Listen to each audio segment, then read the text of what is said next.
is Mark Evans with Vader News, and I'm with Brian Costello, CEO of CSI.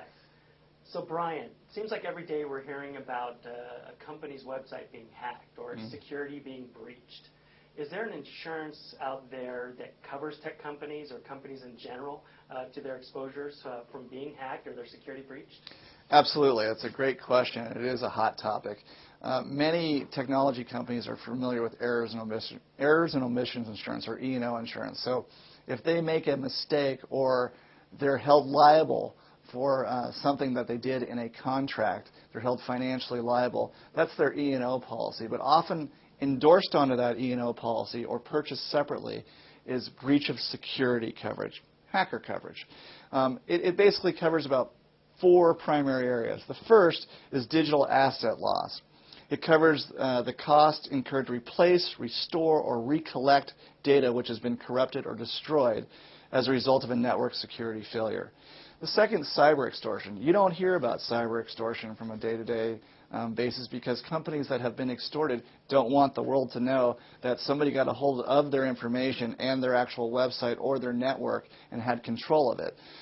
So what happens on cyber extortion is that somebody from Russia gets into your system and says, hey, we're going to take you down if you don't pay us X amount of dollars. Well, you can actually buy insurance, it's included in this breach of security policy, to actually pay, believe it or not, the person that's extorting you. Also, you get the insurance company's negotiation abilities with regards to that cyber extortion. Then there's security failure notification expense. In California, there's a new law called SB 1386 that mandates that organizations have a legal duty to contact affected individuals if they suspect their personal identifiable information housed on their system has been compromised. Complying with SB 1386 can cost as little as a few dollars per person to let them know that their individual information has been compromised, to over $100 a person. So this is very real coverage that can get expensive very quickly times the number of customers that you have.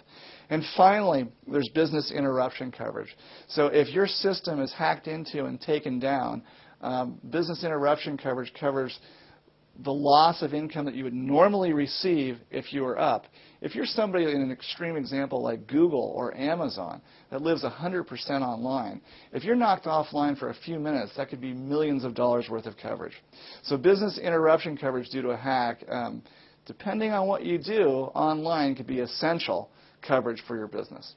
Well, thank you very much, Brian. This is Mark Evans with Vader News.